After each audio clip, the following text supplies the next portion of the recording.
These fools took themselves to court. These thieves, they took themselves to court. Mpuuga baali bakusibyeko. Yenga bakusanga waggwe yali omuweereza wa Ssaabasajja Kabaka omanyi ntagala bbiri. Anti nze bwe nnali mpeereza Kabaka, bwe nnali nkyaweereza Kabaka, erinnya Kabaka lye yampa, munnange libaluma, libakemetterera emmeeme, okumanya muli baswavu nnyo era temugwanidde na kuyitibwa baabitiibwa. Nange omuntu wa wansi komo n'omuganda owa bulijjo. Ssaabasajja Kabaka sisobola kumuyita buyisi Kabaka ng'akati akaggala ewanfa oluggi. Era nsooka kookerako bitiibwa byo bannennonda y'okumanya ga 57 nti Sseggwanga Lukoma Nantawetwa Cuucu Ssaabasajja Kabaka wa Buganda. Era ne bwe mba ŋŋenda okutuuka ku linnya Kabaka ntandika na Ssaabasajja Kabaka. Yeggwe ow'ekitiibwa gwe nsoose okulaba atuula wakati mu mawulire n'oyita Ssaabasajja Kabaka nga muluma nti Kabaka yampa ekitiibwa, nali mpeereza Kabaka, bannange nga bannange bali eri mu bivvolo, nali ndi ne Kabaka. Kitegeeza ne kitaawo ojja kumuyita Ssewagudde. Bw'oba owulira nga Ssaabasajja Kabaka tagwanidde kusooka kuteekebwako bitiibwa bye n'omuyita nga mulumu ojja nti oli muzzibuzi tova Buganda. Kyokka ova Buganda nga bw'ogamba ate nga waweererezaako mu gavumenti ya Ssaabasajja Kabaka. Neno jango obutaabutono okemettereddwa emmeeme anti Kabaka yampa ekitiibwa, Kabaka yampa ekitiibwa. Kye kikulaga nti gambo bbiwa mwenga alisanga ku mwoyo. Ng'era Bayibuli bw'egamba nti oyo ky'anaalyanga ky'anaafulumanga. Bw'ajja mu mawulire n'amuyita Kabaka nga tataddeeko bitiibwa bye nti Ssaabasajja Kabaka oba ku mannya g'amangi agasukka mu 5 g'alina n'ebitiibwa bye. Manya nti bwe babeereyo nga bamugeya bamanyi n'okumuyita Mutebi. Manya nti bwe babeereyo nga batudde ku ngeri gye bagenda okusanyawo Buganda bamanyi n'okumuyita Mutebi. Kubanga ebigenda mu maaso essaawa eno tebisanyawo Mpuuga ng'omuntu, tebikuba Mpuuga ng'omuntu, wabula biweebuula Obuganda. Kubanga Mpuuga bw'agambibwa ku ssente ezo, senga yeetonda engeri gy'ali ow'ekitiibwa kyali kizza Buganda ku ntikko, kubanga ffe batukubiranga n'okwegaana mu buto. Nga nomala weegaana ekigambiddwa ne kinoonyerezebwa nti kituufu wakikoze, ng'ate gyo giba miggo mingi, onanaaba wa kitiibwa waawa. Atakimanyi nti ne waffe Obuganda okwegaana kikubya emiggo. Atakimanyi nti buli nsobi gy'okola ebaliwa ku kitaawo. Mpuuga kyali baddokko okugamba nti mutabani wa Nsamba. Ne tumanya nti obubbi bwe buvunaanyizibwa ku kitaawe eyamukuza oba ku nnyina eyamukuza. Naye buli lw'oleeta layini y'obubbi wali ng'ateekawo nti Kabaka yampa obukulu. Tamuyita na Ssaabasajja. Kabaka yampa obukulu ku myaka bwe giti. Kabaka yampa obukulu ku myaka bwe giti. Oweererezaako otya Emmengo n'otokimanya nti Ssaabasajja Kabaka tayitibwanga muluma. Oweerereza otya Emmengo n'otokimanya nti Ssaabasajja Kabaka erinnya lye tebalyogerako nga dduma. Nandazze nnyo ntandise nkubuuza, baali bakusibyeko Mpuuga? Be baba baali bakusibyeko obanga tebakusibangako kankunnyonnyole. Empingu eno giraba eyinza okuba eŋŋonvu era bw'ogirabire wala weebuuza kano kakuuma kati abasibe. Naye eŋŋonvu ng'oli mugonvu gy'ogezaako okugirwanyisa gy'ekoma okukunyweza. Gy'okoma okugireetako amampaati gy'ekoma okukunyweza. Mpuuga oleese nnyo amampaati mu bubbi bwo, kyova olaba empingu y'obubbi ekunywezezza. Wali obaddeko mu kyalo omanyi Akateebe. Akateebe bw'okalinnyamu kye basooka okugamba relax, kakkana, oyiye engeri gy'okavaamu obanga abazze abayambi we batuukira. Naye Akateebe gy'okoma okukalwanyisa gye kakoma okukumira amangu. Akateebe tebakalwanyisa. Mpuuga ezo ssente wali Akateebe kyokka ate olwana okuva mu kateebe ako nga toyise mu mitendera gya kuva mu Kateebe. Wallahi ya Mungu kagenda kukumira. Nze Mpuuga sigenda kukoowa kujjukiza buli lunaku ensonga eno gwe wagisajjula. Mpuuga sigenda kukoowa kujjukiza buli lunaku ensonga eno gwe wagisajjula. Wagaana okuzzaayo ssente, mu kusooka wali okuuma ssente ne weerabira ekitiibwa ogenda okujjukira okudda okunona ekitiibwa nga kiri too late. Mpuuga mu mwaka gwa 2025 nali ndi mu kibuga omwo nga nsula Mutundwe teweerabira naye ne ŋŋaana okuyingira paaka enkadde nninnya taxi by then yali ya nnusu 5 byokka nga nesigulidde nti nsobola okutambulawo kubanga ne mu kyalo nga tukyasoma twatambulanga mayiro ezisukka ku zino eziva mu kibuga okutuuka e Mutundwe ne ntandika okutinattina mpola olugendo lwange nfiirira kusevinga nnusu zange 5 zikole ebirala naye nkunyumiza ki ŋŋenda okutuuka Omutundwe ng'obutunda n'amazzi byenywedde biyita mu 5 bye nnabadde nduubirira okusevinga ate era nga nnina okunoonyayo akasente akalala nnusu 2 okugula kaloobu oba kakyapa mbalaasi ak'okusiiga ku bigere mpulira binnuma nnyo ne weebuuza nti singa nnalinnya takisi bino byonna nnaali bituuseko kaakati n'empuuga yalemera ssente n'ekigendererwa eky'okuziseevinga naye ate ssente zimupuukidde ssente kubanga oyinza okwesanga ng'ayise ne mwezo ze yabba ze yali ayagala oseevinga okutaakiriza erinnya kubanga erinnya lye yasembyayo yasookera ku byanfuna n'atamanya nti erinnya lye erireeta ebyenfuna era kye kintu ky'olina okusooka okutaakiriza wabula ye yayagala kusooka kutaakiriza munyago gwa $5,000,000 n'atafa ku linnya agenda okujjukira okunona erinnya nga kikostinga ssente nnyingi n'okusinga $5,000,000 okutaakiriza erinnya alina okugulirako babbuloga Mpuuga teri amukubira ttama lya bwereere kababe bawuwe mu nnyumba naye naba alina obbasasula omukubira ettama okoze omukolo kaŋŋambe guli watha obukadde 10 oba obukadde 2 otaakiriza linnyo lwasigaddewo mmeka weetutte mu kkooti kaŋŋambe osaasaanyizza obukadde nga 10 kubanga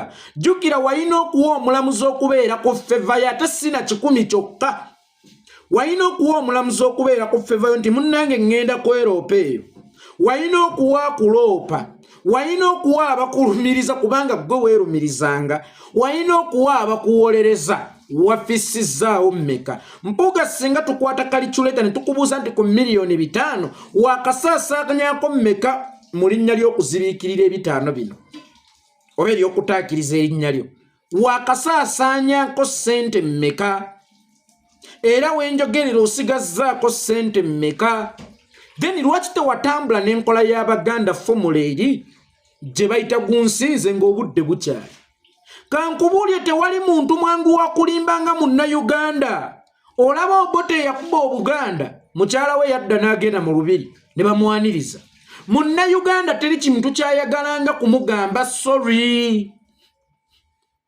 Munnayuganda ekigambo gunsinze akiwuliriza akagambo sorry kangezeeko kawandika kannyukuta 5 1 akagambo sorry ako kannyukuta 5 era tekikutwalira yadde akatikitiki akamu kyogera naye ate kasobola ottaakiriza obulamu bwo ne generation ezijja ez'omunjuyo agambye mbu yeeko ki akagambo sorry kannyukuta 5 zokka naye kasobola okutaasa erinnya lyo gwe wennyini ne kakutaasa ne kataasa generation y'abaana bo ne kataasa ne generation y'abazzukulu bo olwaleero Mpuuga muwalawo ne bw'oba omumpeera bwereere nkugamba liira wagazi olwaleero Mpuuga muwalawo tolaba nti njagala nnyo okwekwetula tolaba nti nnyumirwa nnyo amankatabbu naye Mpuuga omwana wo ne bw'oba omumpeera ku bwereere nkugambirawo bw'aba yagaba obulamu genda omuwa ab'emulago kubanga eno ensobi ekolebwa baatugamba Bayibuli nti ekikolobero wa generation eno kyakola kisobola okukosa generations ze nnya kakati nganze omusajja omulambulukufu aweerereza mu bulambulukufu muwala wa Mpuuga siina gye ntwala ddayo mu Bayibuli osome omukungu wa Gekasi gwe bayita Erisa simanyi ssuula eyo weeri naye nga genda osome ku mukungu wa Gekasi gwe bayita Erisa omukungu w'Erisa bamuyita mukungu w'Erisa gwe bayita Gekasi olw'omululu gw'ebintu ye yafuna bigenge omukungu w'Erisa bamuyita Gekasi waliwo omusajja yali mukugu nnyo yalina nnabbi ng'ajjanjaba ng'awonya ng'asabira ne bojja na kirwadde ki ng'osobola okukiwona lumu omusajja yajja ng'ayina ebigenge ng'ayagala mumusabira biwone omusajja bw'ajjanga alina ebigenge wa nnabbi Erisa n'amusabira bulungi n'awona. Omusajja kyava akwata ebipapajjo bya zaabu ne ffeeza abiwa omujjanjabi. Mujjanjabi kyeyava amugamba nti nedda olimba, ntolina kunsasula, gano amaanyi agakujjanjabye sirina gye nagasuubula, weegendere. Omusajja akwata ndogoyi ze n'abantu be agenda. Kaakati ono Gekasi bwe yamanya nti Erisa asonyiyo ono endobolo ey'okumujjanjaba oba ebisale by'eddwaliro, Gekasi yadduka misinde ng'atema ppanya ng'amuteegera mu kkubo nti mukama wange akugambye ebyo ebitundu bya ffeeza ne zaabu bimpe, wali wabaddewo abantu tayagadde bikusabira mu lujjudde, ng'amukwatira mu maali ng'agimuwa. Naye teweerabira oli yagenda akoze ki? Awonye. Gekasi yatandika mpola okuzimba ebigenge. Gekasi yatandika mpola okuzimba ebigenge.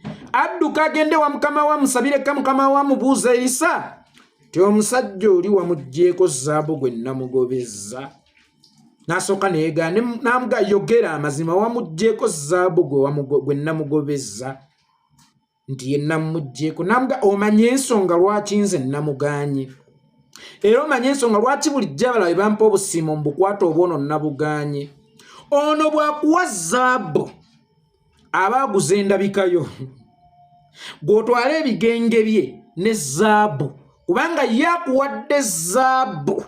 Kitegeeza teri kintu ky'ogenda kufuna kya bwereere, buli kintu ky'ofuna obeerako n'ekintu ky'otwalirako. Y'ensonga lwaki abamu bwe bagaggawala babadde bayoya ennyama ate nga Katonda abasawo babagamba nti atokyakkirizibwa kulya nnyama olina amasavu mangi, tokyakkirizibwa kunywa mata olina amasavu mangi, tokyakkirizibwa kunywa sukaali. Kitegeeza buli ky'ofuna obeerako ne ky'ofiirwa. Era omukungu w'Erisa gwe bayita Gekasi olw'omululu gw'ebintu yafuna bigenge bikome ku ye, ne generation ze nnya zaalugenderamu. Kikuzeeyo ku kiri kyeggambye ti mpuuga mu makaago omuntu teyeetaaga kuwasaamu. Mpuuga okoze obukodyo bungi okuziriikiriza ssente zino, naye tewaali kakodyo kaali kasinga kagunsinze n'okwata ne ssente n'ozizzaayo. Watunuulira obungi bwa ssente, tewatunuulira bunene bwa linnya lyo. N'obunene bw'erinnya lyo biki bwe bukuleetedde. Mpuuga tewabwewa loopu lwa busobozi. Mpuuga His Excellency Bobi Wine ne His Excellency Bobi Wine wano mmukoonyeemu teyawa Mpuuga bwa loopu lwa busobozi. Yamuweera ku puleesha y'abo balowooza nti yali abawa nnyo ekitiibwa ab'emmengo. Yali yeegula ku Buganda, yali ayagala ssanyusa Buganda kubanga Mayiga yali yeefudde Buganda. Naye wakati mu kwegula ku Buganda olaba Buganda gyebadde emukomezza. Wano nange ne ŋŋamba abakulembeze mwenna, towanga mwana wa gundi, towanga gundi, tokoleranga ku banandaba batya ab'ewaffe gye nzaalwa. Wa omuntu omutuufu ow'okuwa ekifo. Wakati mu kuwa Mpuuga Buganda enendaba etya abeefudde Buganda, essaawa eno babadde baagala kusaanyawo Kyagulanyi n'okumukonnomeka ebigambo ebisongovu era ebiwanvu ennyo nti alabye kabaka mu kamwa. Naye ng'ayogedde nti alabye kabaka mu kamwa, awulira aswala n'okumukookerako ebitiibwa bye nti Ssaabasajja Magulu Nnyondo Cuucu Sseggwanga Lukoma Nantawetwa Maaso Mooji amuyita kabaka ng'akati akaggala ewaabwe oluggi. Abantu mwenna abaagala okufuga ku Uganda, abantu mwenna abawulira nti mulwanyisa Museveni ebyaddala mwesonyiwe Mmengo, temudda mugivunnamira. Terina kyegenda bayamba, egenda kubakonya bukonya na kubagumaalizaawo. Mugirekedde ekitiibwa kyayo naye nebeetooloolezaawo. Bw'otaba Mmengo kitiibwa togenda mu buyinza, bw'otaba Mmengo kitiibwa togenda mu buyinza. Ng'aliyo amaze emyaka 40 atta baana ba Buganda, then who is responsible? Atta baana ba Uganda bonna, then who is responsible? Naŋŋambye nti alina ebisumuluzo ebitwala mu State House ate nga tetulaba bwaggulawo abalala bagende. Who is responsible? Kubasendebwa ku ttaka, bali mu makomera, kubattibwa, kubatulugunyizibwa, oyo abeera Buganda. Mwesonyiwe Buganda n'okubategaatega abantu ba Buganda. Nsobola okugamba ekigambo ne weekanga. Ebibiina ebisuuliddwa byonna bisuuliddwa bantu bano bemulowooza nti baava Buganda. FDC bebaga nti bagigaddewo ggulo si yaggulo. FDC yatandika okulimu empindi ku mugongo. Besigye yatandika okulimu empindi ku mugongo. Olunaku Mbabazi lwe yagamba nti nzija ku ballot paper kubanga yalina ssente nnyingi ate abasajja baawo baagala nnyo ebyenfuna. Kakati omuntu yenna yagala okufuga ku Uganda Mengo soko ogyesonyiwe. Mpuuga nakugamba obukodyo obukozesezza bungi ate nga buli expensive naye akakodyo akaali kasinga kaali kanokota 5 SORRY sorry.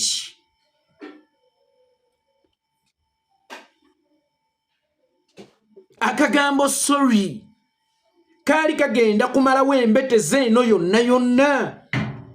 Kakati laba okwata ssente mpitirivu okukuuma erinnya. Kyokka nga mu biseera biri wafa ku ssente tewafa ku linnya. Ogenza okuzuula nti erinnya lyo liri expensive than $5,000,000 nga kiri too late. Kakati oyise nemu ne mu ssente ze waakasaasanya mu kukuuma erinnya kyekiri kyegambye. Nagaana okulinnya taxi nga nfirira $500 naye nawunzika nywedde obutunda bwa $7 ate nga neetaagayo ne$2 2 oba 3 okugula kakyapambalasi okuyisa ku magulu gange. Olabye duniya bosi, olabye dduuni simple. Mpuuga ogenda kubeera muzira bojja ne weetondera abantu b'e Uganda n'obaddiza n'omunyago gwe wabba mu kittavvu kyabwe. Mpuuga oyinza obutatwala ssente ezo direct nti ozizzeeyo wa Museveni oba yonna gye wazizza. N'empuuga n'ozimba health center 3 mu ssente ezo era n'otunnyanya tozizimbira Mankwetu. Nkiddamu togizimbira Mankwetu n'onnyanya n'ogaba abantu bannange ssente ze bampa mu lukojjokojjo nzizimbyemu health center 3. Mpuuga oyinza okudda e Masaka ng'okomeddewo ate Mizira gwe yali akyayibbwa. Oyinza okuddayo awo e Masaka ng'okomeddewo ate Mizira gwe yali akyayiddwa. Kyali simple from day one. Wali otugamba nti bazimpa na Mankwetu wadde nga gwe wali azinonye, gwe wali azifase. Wali osiga banne bazimpa Mankwetu bannange ebya ssente mubimanyi. Ani ayinza okulaba $5,000,000 n'atasooka kucaccanja nga tobadde n'ekizibu kya bukadde 10. Banne bazimpeera Mankwetu bannange saazimanyaako naye nojja n'oteekawo akakodyo ka tsaaziri. Enkya n'oleeta akakodyo k'oketwala mu kkooti ne weewangulira. Mwate nazirira mu mateeka. Tosooka na kuteesa na bwongo bwe kikufuula omugwi w'eddalu. Oyina abaana, oyina omukyala naye nga bakulaba ku TV bakulya ku CBS radio ya Ssaabasajja Kabaka ng'ogasaalya. Bino byonna kunsibako matugambuzi kundiisango kwonoona kitiibwa kyange Ssaabasajja Kabaka kyeyampa baakemettereddwa emmeeme. Ate nkya ne bakulaba ku TV ya Ssaabasajja Kabaka nti nazirira mu mateeka n'oba mugwi wa ddalo ate noyita ne press conference. N'obagamba tata sole ekiwaagwana. Anyway bo basobola okyanderstandinga kubanga obbira bo neffe tufunirawo bannayuganda abanyigirizibwa abawejjere atalina mpeke mu ddwaliro. Challenge eriwo mulina obuzibu eri statement gye wakola mbu nali mpeereza Kabaka. Yamuyita Kabaka munnange nange nsonga ki muyise Kabaka. Bwe nali mpeereza Kabaka nga bo bali mu bivvulu kwegamba obanga gatwali twakuleka. Kakati olya naawe kamukuulo olutalo olufudde lwani yasooka okuva mu kyalo okujja e Kampala. Okifudde nti gwe nasooka okuva mu kyala nsinga atya obugagga e Kampala golowooza buli gwe wasooka mu byobufuzi omusinga okuba obulungi. Mpuuga gwe abadde wasooka mirundi mu byobufuzi by'e Uganda ku gwe naye ani abadde asinga okubeera obulungi. Mpuuga gwe wasooka bano balule ono omuvubuka waswa lule naye yagwa eddalu omanyi oyo weerungujja mutabani wa Professor Yusuf Lule yagwa eddalu. Gwe wabasooka mu byobufuzi olowooza be bakusinga okuba obulungi leero. It's not about okusooka.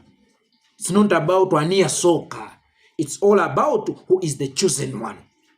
It's all right. Ndi wakoya. Dangi mmanyi kazunga katono.